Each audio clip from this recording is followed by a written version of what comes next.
Hello. ఇప్పుడు మనం మాట్లాడబోయే topic avascular necrosis of femoral head. ఇది మనం ప్రస్తుత కాలంలో పోస్ట్ కోవిడ్ ఎరా చాలా వరకు చూడడం జరుగుతుంది. అసలు ఏవియన్ అంటే ఏంటి? మెడికల్ పరిభాషలో ఏవియన్ అంటారు. అసలు ఏవియన్లో జరిగేది ఏంటి? ఇప్పుడు మనం చూసినట్టయితే హిప్ జాయింట్, ఇది ఒక బాల్ అండ్ సాకెట్ జాయింట్, ఒక గిన్నె బంతి లాంటి జాయింట్. సో ఈ బంతికి కనుక రక్త స్రావం, బ్లడ్ సర్క్యులేషన్ అనేది తగ్గడం వల్ల వచ్చే వ్యాధే ఏవిఎన్. మనకి ఎట్లయితే హార్ట్ డిసీజ్ అంటామో, హార్ట్ అటాక్లో ఏం జరుగుతుంది? హార్ట్కి సర్క్యులేషన్ తగ్గడం వల్ల వచ్చేది heart attack. The same way if the same thing happens to your hip joint, it is called AVN. So ఒకప్పుడు మేము మెడికల్ స్కూల్ 90s లో చదువుకున్న రోజులలో ఏవిఎన్ అనేది సంవత్సరానికి ఒక 5-6 కేసులు చూసేవాళ్ళం. ఇప్పుడు ఎవ్రీడే 1 నుండి 2 కేసెస్ చూడడం జరుగుతుంది. దానికి మెయిన్ కారణం పోస్ట్ కరోనా. సో మనము వ్యాధి లక్షణాల కన్నా ముందు కారణాలకు వెళ్తే మాత్రం first and foremost pre Covid కన్నా ముందు చూస్తే ఏంటంటే మెయిన్ కారణం ఆల్కహాలిజం, మద్యపానం, దానివల్ల బాగా ఉండేది. Number 2 cigarette smoking. Number 3 cholesterol containing food ఎక్కువ తీసుకోవడం వల్ల కూడా చూసేవాళ్ళు. ఇదే కాకుండా కొంతమందికి ఈ రక్త కణాలకు సంబంధించిన డిసీజ్ అంటే తలసీమియా కావచ్చు, సికిల్ సెల్ డిసీజ్ కావచ్చు, వీటిలో చూసేవాళ్ళం. అపార్ట్ ఫ్రమ్ దాట్ ఈ హిప్ జాయింట్కి సంబంధించిన ఫ్రాక్చర్స్, జాయింట్ డిస్లొకేషన్, లేదంటే neck of the femur fracture, వీటిలలో చూసేవాళ్ళం. బట్ పోస్ట్ కోవిడ్లో ఈ ఏవియన్ ఎక్కువ చూడడానికి మెయిన్ కారణం ఏంటంటే మనకి ప్రాపర్ ట్రీట్మెంట్ తెలియక అక్కడ పేషెంట్ని రక్షించాలన్న ఉద్దేశంతో steroids are one of the main reason అని చెప్పి ఇప్పుడు చాలా వరకు శాస్త్రీయంగా సైంటిఫిక్ డేటా చెప్తున్నాను. సో ఈ ఏవియన్లో ఈ రక్తస్రావం తగ్గడం వల్ల ఏంటంటే ఈ బోన్ యొక్క కణజాలం అంటే బోన్ సెల్స్ డెత్ కావడం, దానివల్ల వచ్చిన రూపురేఖల చేంజెస్ వల్ల వచ్చే వ్యాధే ఈ ఏవియన్. సో దీనిలో జనరల్గా పేషెంట్ ఏంటంటే మన క్లినిక్స్కి హిప్ జాయింట్ పెయిన్తో రావడం జరుగుతుంది. బట్ ప్రాబ్లం ఏంటంటే దీంట్లో డయాగ్నోసిస్లో ముఖ్యంగా హిప్ జాయింట్ పెయిన్ అక్కడి నుండి మనకి తొడభాగం లేదంటే మొకాల వరకు రేడియేట్ కావడము, లేదంటే వెనకాల ఉన్న బటక్స్ ఏరియాకి రేడియేట్ కావడం అనేది జరుగుతుంది. బట్ మనము ఏవియన్ని ధృవీకరించడానికి తీసుకున్నప్పుడు ఇనిషియల్ డేస్లో ఎక్స్రేలో కూడా లేదంటే బోన్ స్కాన్లో కూడా మనకి రిజల్ట్స్ అనేది ఇనిషియల్ స్టేజెస్లో నెగిటివ్, అంటే పెద్దగా ఏం తెలియదు. ఎంఆర్ఐలో మాత్రమే ఫస్ట్ స్టేజ్ 1 దాంట్లో ఏంటంటే ఆస్టోపీనియా, కొద్దో గొప్ప బోన్ లాస్ అనేది డిటెక్ట్ చేయడం జరుగుతుంది. కానీ బట్ అన్ని పేషెంట్స్లో మనము ఎంఆర్ఐ సజెస్ట్ చేయలేకపోతుంది. దానివల్ల కూడా డయాగ్నోసిస్ చేయడం అనేది డిలే కావడం జరుగుతుంది ప్రస్తుత వర్తమాన కండిషన్స్లో. So number 1 is clinical diagnosis. Patient ఒక స్టిఫ్నెస్తో ప్రజెంట్ చేస్తాడు, నొప్పి హిప్ జాయింట్ ప్రజెంట్తో ప్రజెంట్ చేస్తాడు. మనం ఎప్పుడైతే ఎక్స్రే తీసుకుంటామో దీంట్లో ఏంటంటే మొత్తం 4 stages: stage 1, stage 2, stage 3 and stage 4. So first stage అనేది ఎక్స్రేలో తెలియదు.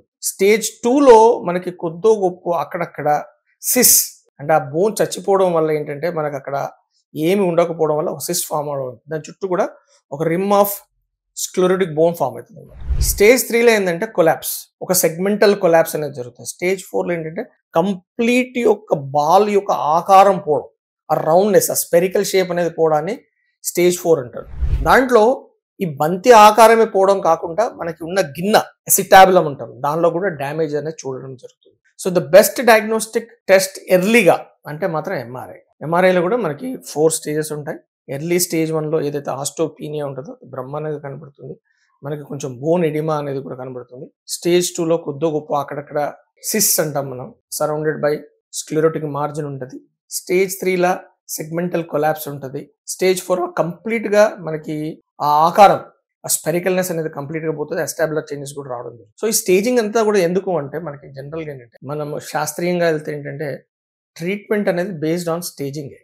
సో ట్రీట్మెంట్ ఆస్పెక్ట్స్కి వెళ్తే ఏంటంటే first and foremost any problem conservative management. Early stage 1లో మెడికల్ ట్రీట్మెంట్ అంటే మనం అన్నాం prevention is better than cure. But already మనం ప్రివెంట్ చేయలేకపోయాం. అట్లీస్ట్ డిసీజ్ ప్రోగ్రెషన్ని మనం ఆపాలంటే stop smoking, alcohol consumption make it 0, cholesterol rich food stop make it 0.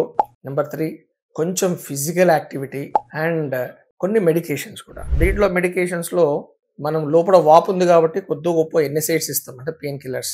Number 2 bisphosphonates రావడం జరిగింది మార్కెట్లో. అదర్ ఓరల్ ఫామ్లో అలెండ్రోనేట్ కావచ్చు, ఐవి ఫామ్లో జొలెంట్రిక్ యాసిడ్ కావచ్చు ఇవ్వడం జరుగుతుంది. దానివల్ల ఏంటంటే ఆ చచ్చిపోయిన బోన్ కంప్లీట్గా రిజార్వ్ కాకుండా ఆ కాంటూర్ అనేది మెయింటైన్ కానికి బిస్ఫాస్ఫోనేట్స్ తోడ్పడుతుంది. Number 3 anti cholesterol drugs. ఎందుకంటే మనకి అల్టిమేట్గా మనకి రక్త ప్రసరణ అయ్యే రక్తనాళాలు కూడుకపోకుండా ఆ కొలెస్ట్రాల్ పార్టికల్స్ని తీసే విధంగా స్టాటిన్స్, యాంటీ కొలెస్ట్రాల్ డ్రగ్స్ తీసుకోవచ్చు. బ్లడ్ థిన్నర్స్, హార్ట్ డిసీజ్లో ఏం పెడతారు జనరల్గా? Blood thinners. సేమ్ వే ఇక్కడ కూడా మన బ్లడ్ థిన్నర్స్ ఉపయోగం ఉంది. అదే కాకుండా ఏంటంటే ఆ రక్తనాళాలను వెడల్పు చేసే సిలాస్టజోల్, ఈ కొత్త మెడికేషన్స్ రావడం జరిగింది. ఇవన్నీ కూడా కన్జర్వేటివ్ మేనేజ్మెంట్. బట్ తరచుగా మన క్లినిక్స్లో పేషెంట్స్ వచ్చేసి, సార్ నాకు కోర్ డికంప్రెషన్ అనే సర్జరీని చెప్పడం జరిగింది, ఇది నిజంగా ఉపయోగపడుతుందా అని అడుగుతారు. సో కోర్ డికంప్రెషన్ అంటే ఇది ఒక కొన్ని సంవత్సరాల నుండి ఒక సర్జికల్ మెథడ్ అనమాట. దీన్ని మార్కెట్లో ఉంది, దాని యొక్క ఉపయోగాలు కూడా ఉన్నాయి. సో ఇఫ్ మనం ఒక స్పియర్ లాగా, ఒక బంతి లాగా మనం ఊహించుకుంటే బాల్ ఒక లెస్ దెన్ 30% ఇన్వాల్వ్మెంట్ కనుక అయితే మాత్రం results are very good. If that it is less than 15%, very very good. But more than 30% ఉంటే మాత్రం కోర్ డికంప్రెషన్ అనేది పెద్దగా ఉపయోగం ఉండదు. దానిలో ఒక సైంటిఫిక్గా ఇవాల్యుయేషన్ అనేది మీ ఆర్థోపెడిషియన్ చేయడం జరుగుతుంది. సో కోర్ డికంప్రెషన్ లాభాలు నష్టాలు మీకు మీ ఆర్థోపెడిషియన్ చెప్తారు జనరల్గా. కోర్ డికంప్రెషన్ అంటే వెరీ సింపుల్. మనం గోడలకు ఏ విధంగానైతే మేకులు వేస్తామో అలానే మనం ఒక డ్రిల్ మెషిన్, గోడకేసే డ్రిల్ మెషిన్ లాంటిది తీసుకెళ్ళి మనం బై భాగం నుండి మన బంతి లోపలికి ఎక్కడైతే బోన్ డెడ్ అయిందో ఆ ప్రాంతంకి డ్రిల్ వేయడాన్నే కోర్ డికంప్రెషన్ అంటారు. ఎందుకు డ్రిల్ వేస్తున్నాం? మనకి ఎక్కడైతే ఆ బోన్ సెల్స్ చచ్చిపోయి ఒక సిస్ట్ లాగా ఫామ్ అయ్యి దాని చుట్టూ కూడా ఒక స్క్లిరోటిక్ రూమ్, గట్టి బౌండరీ వాల్ తయారై ఉంది. సో ఆ బౌండరీ వాల్ని కనుక మనం చిన్నగా ఈ గుణపం తోటి లేదా డ్రిల్ మెషిన్ తోటి చిల్లులు చేయడం వల్ల ఏంటంటే 2 విధాల యూస్ఫుల్. ఒకటి, అక్కడ ఉన్న ప్రెషర్ని రిలీవ్ చేయొచ్చు. నెంబర్ 2, బ్లడ్ సర్క్యులేషన్ని ఇంప్రూవ్ చేయొచ్చు. సో ఆఫ్ లైట్ మనం ఏం చేస్తున్నాం? కోర్ డికంప్రెషన్తో సహా బీమ్యాక్ అంటే మన సొంత ఏవైతే స్టెమ్ సెల్స్ ఉంటాయో, మన ఇలియాక్ క్రెస్ట్, మనకి ఇలియాక్ క్రెస్ట్ నుండి కొన్ని సెల్స్ తీసి ఈ డ్రిల్ చేసిన హోల్ ద్వారా పంపించడం జరుగుతుంది. సో ఇది కూడా లేటెస్ట్ అని చెప్పొచ్చు, core decompression with BMAC. So ఇది ఏ స్టేజ్లో చేస్తామంటే ఓన్లీ ఇనిషియల్ స్టేజెస్లో మాత్రమే, stage 1 and stage 2. But stage 3లో 4లో ఆల్రెడీ ఆ రౌండ్ స్పెరికల్ షేప్ అనేది 3లో ఆల్మోస్ట్ లిటిల్ కొలాప్స్ ఉంటుంది, 4లో కంప్లీట్ కొలాప్స్ ఉంటుంది. సో అక్కడ 3rd and 4th స్టేజ్లో పెద్దగా కోర్ డికంప్రెషన్ అనేది ఉపయోగం ఉండదు. So compulsory 3rd and 4th స్టేజ్లో మనం హిప్ రిప్లేస్మెంట్ సర్జరీ చేయాల్సి వస్తుంది. That is what I want to tell you.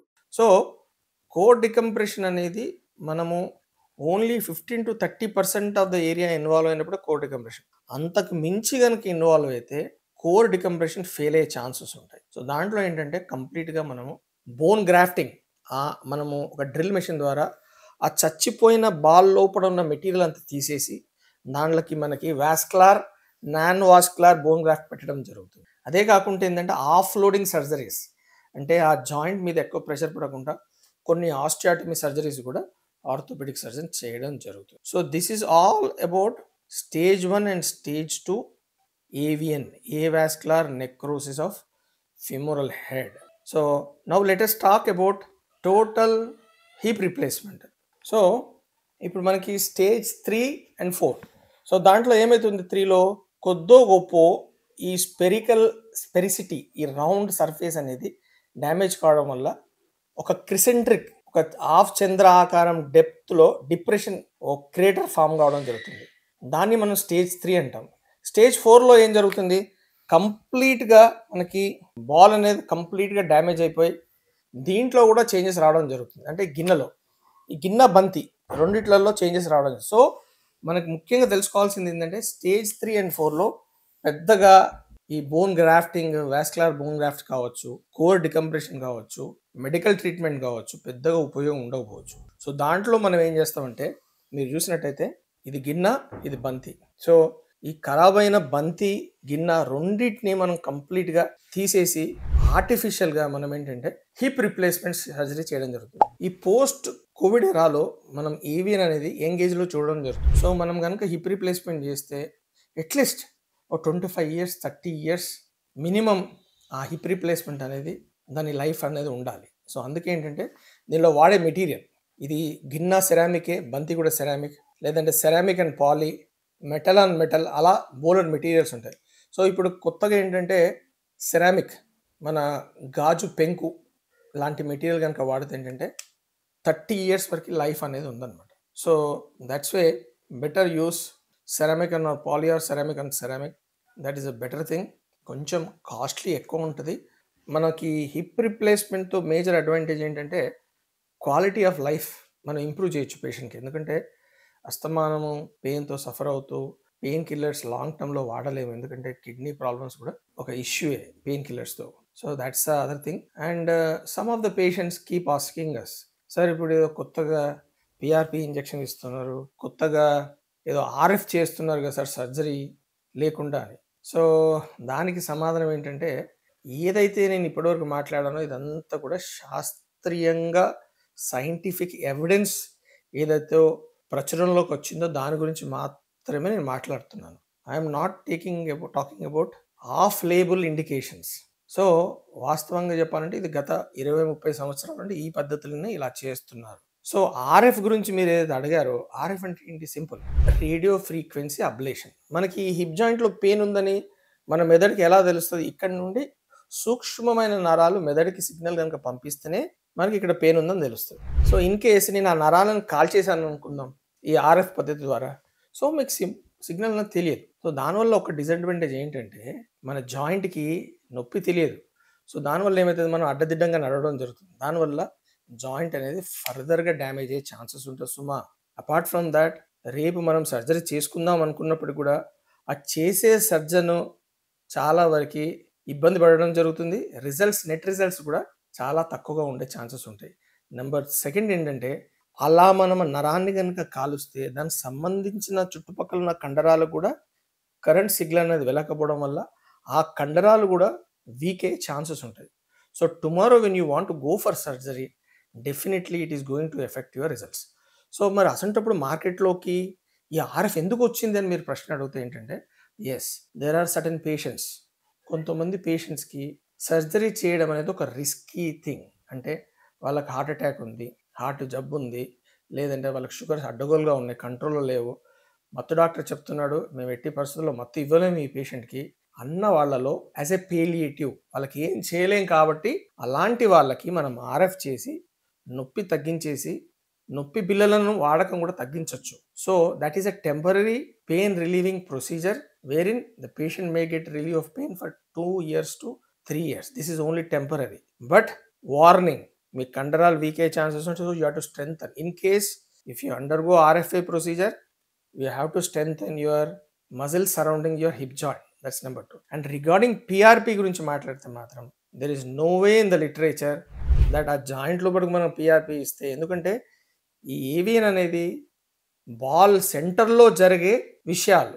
మనం బాల్ బయట PRP ఇస్తే PRPకి బాల్ చచ్చిపడిపోవడానికి ఏ మాత్రం కూడా సంబంధం లేదు. సో PRPలో కూడా కొన్ని యాంటీ ఇన్ఫ్లమేటరీ యాక్షన్ ఉంటుంది కాబట్టి టెంపరరీగా కొన్నాళ్ళకి మీకు పెయిన్ ఫ్రీ ఉండొచ్చు, but this is only temporary phenomenon. So alone PRP I challenge it will never work. Maybe with RFA చేస్తే కొద్దో గొప్ప పెయిన్ రిలీఫ్ ఉండొచ్చు, but that is not the standard evidence based treatment for avian. This is what I want to bring it to you. I'm myself Dr. Ramesh Kajula at Panisha Spine Pain Ortho Sleep Center. Please do subscribe our channel. Thank you.